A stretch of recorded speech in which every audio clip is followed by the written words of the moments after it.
يا بندق تعال. الله الله. عارف بندق؟ اكيد عارف بندق، ليه جماهير في الشارع. وده بندق فرد حمام ليه حكايه كبيره جدا. وده صاحبه عبد الرحمن اللي برضه مختلف عن اي شاب موجود في مصر. حكايتهم هما الاتنين اغرب من بعض. انا عمري في حياتي ما ربطت فرد حمام. سيبه طليق كده. طليق. انا طير في السماء بعشق بالولا. انا طير. حلم ان انا بقى اوصل لمستوى عالي جدا في التدريب، والفتره الجايه ان شاء الله باذن الله هيكون في فيديوهات مختلفه جدا جدا جدا. يعني ممكن بقى نقول ايه، مش على مستوى مصر، لا ممكن نقول ان انا هعمل افكار هتبقى على مستوى العالم باذن الله. الاول بقى عبد الرحمن، عرف الناس بنفسك وقول لي الهوايه دي جت ازاي. انا عبد الرحمن اسماعيل، خريج تربيه رياضيه جامعه الازهر، مدرب جمباز فني. جمباز؟ مدرب جمباز حلو ده. بندخل بطولات وكده ما شاء الله. ايه اللي جاب الجمباز لهوايه الحمام؟ لا، هوايه الحمام دي حاجه تانية. ايه بقى حكايه بندق ده؟ والله انا بعشق الطيور والحيوانات كلها من صغري، بحبها جدا وبشكل عام، والحمام بشكل خاص. يعني ليه حب الحمام اكتر، تمام، من صغري وانا عندي 10 سنين. يعني بربي ممكن تقول من 13 14 سنه. تمام. بالنسبه بقى لموضوع التدريب، يعني ده تربيه حمام. بالنسبه لموضوع تدريب الحمام نفسه بدأ معايا من 3 سنين. جات لك منين الفكره ان انت تطير طير ويفضل ماشي وراك بالموتوسيكل كده؟ هي الفكره في البدايه ما كانتش كده. الفكره في البدايه ان انا من محافظه الفيوم، وجيت هنا في القاهره عشان طبعا بحكم ان انا بدرس في الازهر. خلصت دراسه طبعا والشغل بقى وكده. طبعا انا في الفيوم كنت بربي حمام بكميه براحتي في البيت بقى. طبعا هنا في القاهره مش مسموح لي بالكلام ده، صعب شويه.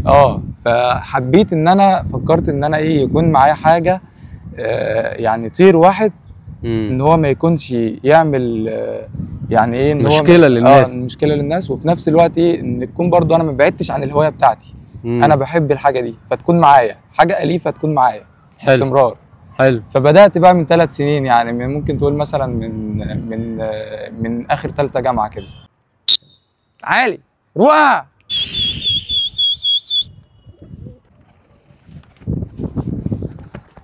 روقه. تعالي تعالي تعالي تعالي تعالي تعالي، برافو. تعالي تعالي تعالي. الله، برافو عليكي. الله ما شاء الله. ينفع يجي لي اصلا؟ عادي، مش مشكله. تعال. الله. انت قبل بندق كان معاك مين؟ كان معايا اول طير برضو سميته بندق. يعني اول طير بتحب انا اسم دربته. بندق ده؟ بعشقه بصراحه. ان شاء الله. طبعا انا زي ما قلت لحضرتك كده، ان انا عايز حاجه اليفه تكون معايا. تمام. فطبعا بدات مع طير. اول طير بدات معاه من 3 سنين الكلام ده. بدات طبعا طير قعد معايا 3 شهور واستجاب لي التدريب وبتاع، وضاع مني.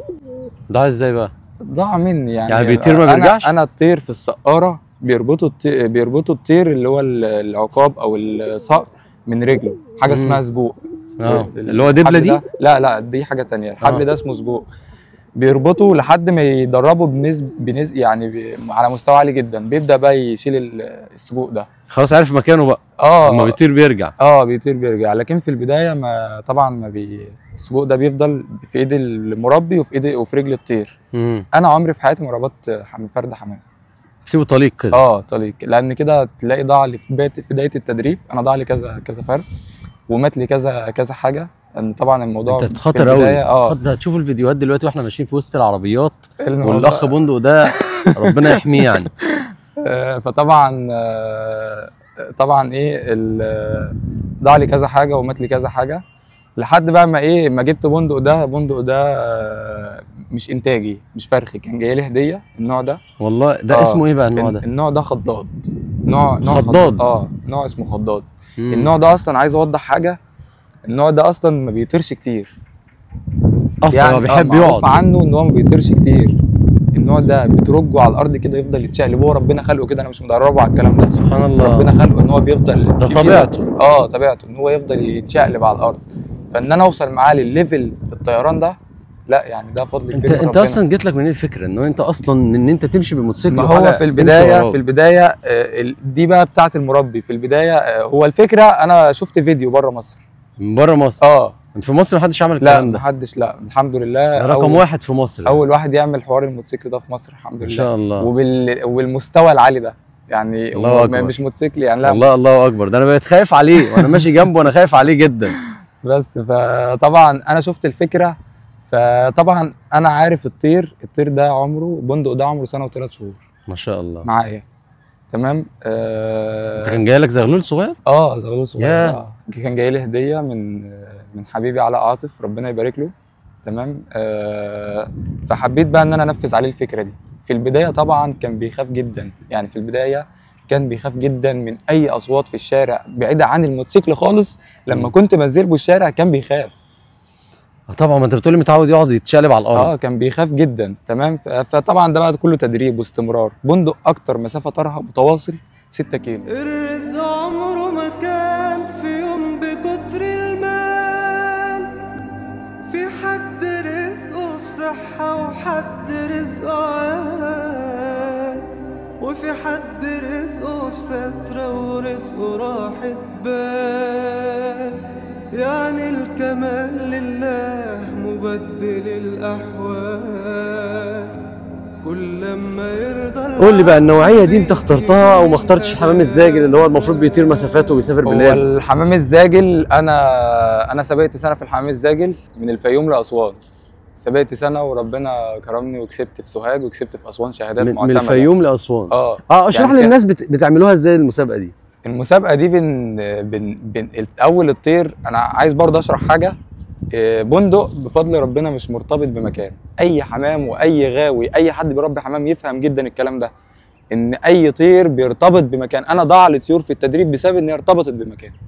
والله الطير بيطلع يحفظ مكان، خلاص لو خدته من اي مكان تاني بيرجع المكان اللي هو انا مستغرب، سبحان الله، انا مستغرب. فبندق بفضل ربنا انا يعني من اي مكان انا بدربه هو مرتبط بيا شخصيا.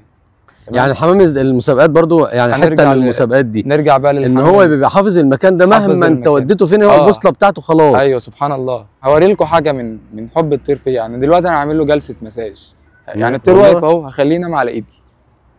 بندق هو بيستريح جدا للحركه دي. الطير حر على فكره، يعني الطير ولا مربوط ولا اي حاجه، لو الطير نام خالص على ايدي. ان شاء الله. برافو يا بندق، برافو. ممكن برضو حاجة تانية ان اخليه يتاوب دلوقتي. يتاوب؟ بجد والله؟ والله. طب يلا وريني. على فكرة انا عملتها مع حمام تاني والناس هتجربها في الفيديو، مش هيعرف. ما شاء الله. مش كل الحمام بيعملها. حلو يتاوب. بندق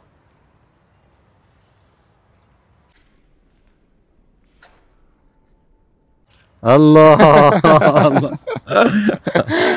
جميل. انت عارف بندق؟ اكيد عارف بندق والله. مين ما يعرفش بندق؟ بقت مشهور يا عبد الرحمن. جميل يا عبد الرحمن ما شاء الله بقى ليه جماهير في الشارع اهو. لا ده كده المفروض اصلا نطلع مع استاذ احمد مكي. والله. ولا موهبه جميله. يلا بينا. ربنا يستر عليك يا عبد الرحمن. خلي بالك.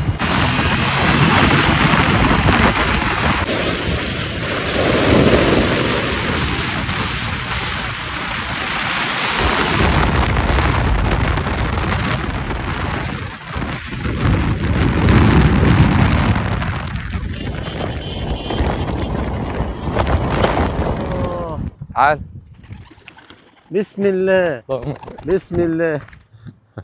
دول حبايبك خالص يا عبد الرحمن. عشان ده نوعهم ايه دول بقى؟ خلي بالك من بندق. دول انا خايف عليه ده. تعالى الثلاثة دول طير. الثلاثة دول انتاجي. انتاج انا، فرخ انا. اهو ده جالك ده غار دلوقتي. غار قال لك بيغير على فكرة منهم. اشمعنى هم؟ بيغير منهم ما شاء الله. لا ده انا صورك بيهم دول. رعد تعال. الله اكبر عليك يا عبد الرحمن. حبيبي يا استاذ احمد. انت بتتمنى ايه بقى يا عبد الرحمن؟ والله شخصيا بتمنى ان انا ان شاء الله هوصل في حاجه عاليه جدا في موضوع التدريب ده، موضوع تدريب الطيور. هوصل في حاجه عاليه جدا ان شاء الله، لان انا بجتهد وبتعب جدا. انا بتعب جدا مع الطيور دي. وان شاء الله يعني هوصل لحاجات كتير جدا ان شاء الله. بسم الله ما شاء الله. انا بحييك يا عبد الرحمن جدا، ولقاء ممتع انا ما عملتوش حبيبي. قبل كده. قول لي حبيبي. رقم تليفونك اللي حابب يتواصل معاك يا عبد الرحمن. 010 1 66 99 865. عشان اي حد ان شاء الله تطلع في مسلسلات كتير يا عبد إن شاء الرحمن الله باذن الله. اقسم بالله انا مبسوط جدا جدا اني قابلتك حبيبي بجد حبيبي والله. أستاذ تعالي حبيبي. تعالي واحده هنا دول بقى ما بيرضوش يجوا والله يا بندق. تعالى بندق. ما شاء الله عليهم اذكياء ما شاء الله. ايوه بندق بحكم ان هو عامل مع بشر كتير، انا بنزل مهرجانات وايفنتات وحاجات زي كده. انا مبسوط جدا يا عبد الرحمن اني قابلتك ومبسوط ان انت مشاهدني بندق، ودي لحظه تاريخيه اصلا. حبيبي اتمنى يا رب احنا نشوف شباب مصري جميل كده زي عبد الرحمن بيرفعوا اسم مصر والله. حبيبي. لان ده خلي بالكم ناس من بره مصر بيتابعوا. انا شفت لك ناس من المغرب وناس من الجزائر من الاردن ما شاء الله. الحمد لله واللي جاي احسن باذن الله. لسه احنا تحياتي ليك يا عبد الرحمن، راجل مثقف ومتعلم ومحترم ونموذج للشاب المصري الجميل. حبيبي. اتمنى الفيديو يعجبكم، ما تنسوش اللايك والشير ودعوا على اخوكم بالخير. سلام.